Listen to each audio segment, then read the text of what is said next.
read chapter 14, boxed in and boxed out. Okay, my Fantasticos, as you know, today is Fantastico Friday, and we are going to end our day with a challenge.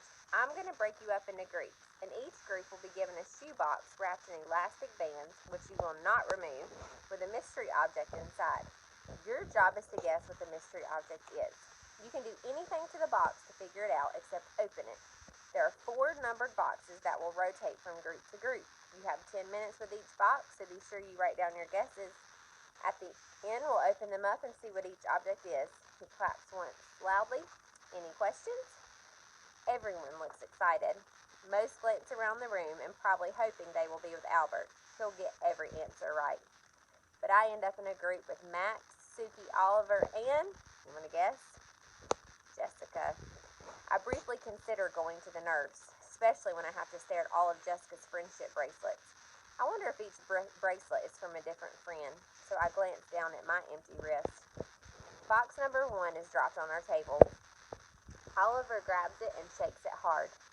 Jessica folds her arm and rolls her eyes, her response to anything not done or said by Shay. I look across the room. Shay is in a group with Albert, and he's holding the box and talking. What a surprise. Yeah, Max says, taking the box from Oliver. My turn.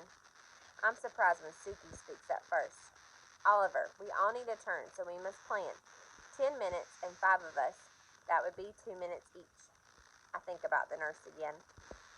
I could lie on that comfortable bed and think.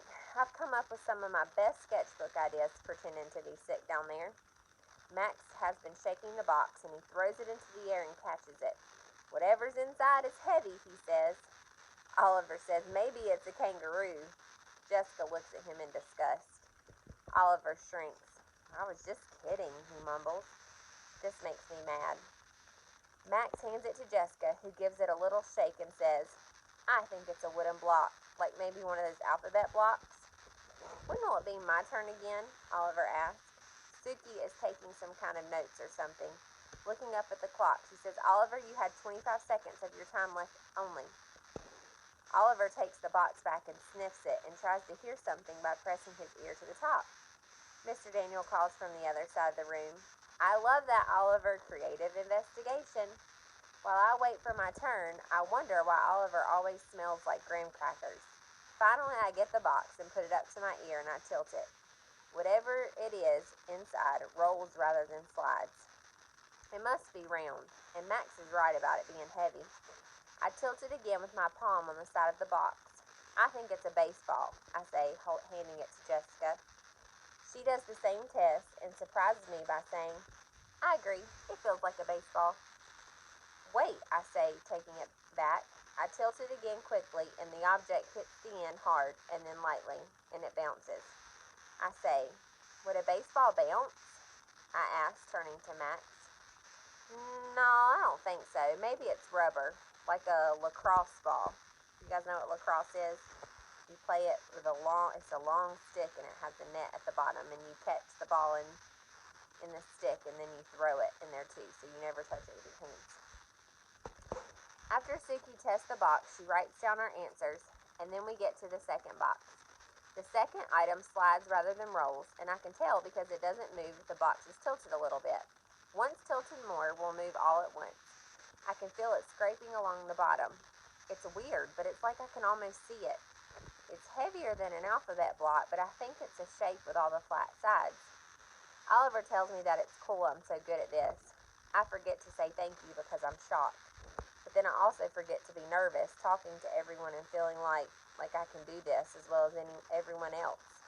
And it's the best feeling ever. Because if you think about it, she's not having to read anything. So she feels good right now. Suki hands the box to me. Your turn to go first. This third box is harder, but I guess it's in the shape of a magic marker, but it's bigger and heavier as it slides one way and it rolls the other. I glance over at Albert, who's listening to Shay talk again. Keisha's doing the talking in her group, but she's making everyone laugh. I wish I knew what they were saying. When Mr. Daniels delivers the 4th box, he stays. While Max tries to figure out what's inside, Jessica constantly compliments him on everything short of breathing. Max tells us that he thinks it's something light because it doesn't hit the sides hard. When it is his turn, Oliver looks up at Mr. Daniels. So what do you think over there, Oliver? I can see Oliver wants to be right. He tilts and shakes and decides it's a quarter. Mr. Daniel nods and pats him on the back. That's an excellent guess, Oliver. Well done. Am I right? Oliver asked. You'll just have to wait and see, Mr. Daniel shrugged. Can't you just tell me now? Sorry, bud. Oliver seemed disappointed, but then he looked up at me and holding out the box, he says, Here, Allie, you're the best at this. Jessica's face looks like if she let out all that pressure, she'd fly into the air like a rocket to the moon. Allie? Mr. Daniel asked. Huh? Sorry, sometimes when I think I forget to talk. And he laughed a little. I hold the box in front of me with the long side almost touching my stomach. I tilt the box front to back and side to side, but this just doesn't make sense. What are you thinking, Allie? He says. Well, if I tilt it front to back, the object hits the long sides of the shoebox. But if I tilt it side to side, the object doesn't hit the short sides. So in my mind, I see the object must be the size and shape of a magic wand, because it moves a lot when tilted in one direction, but not when tilted the other. What? Oliver asked. It doesn't make sense, I say.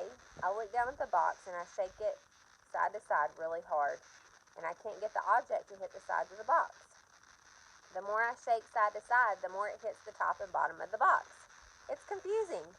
I look up at Mr. Daniels and his half smile and scrunched eyebrows. Wait a second. Would you trick us? I smiled. What do you mean, trick you? And I shake it again and tilt it more. The object hits some sides, but not all sides. Did you tape it or tie it to something?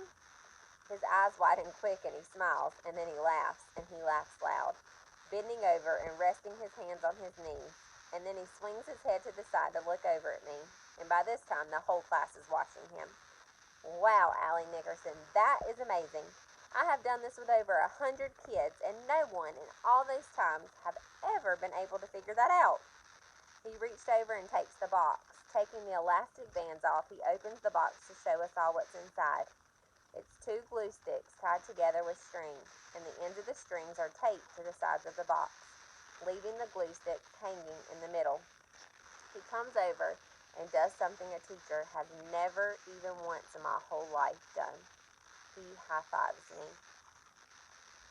So imagine how she feels.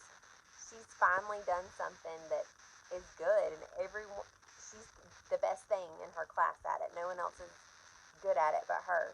And so I want you to think about some of your strengths.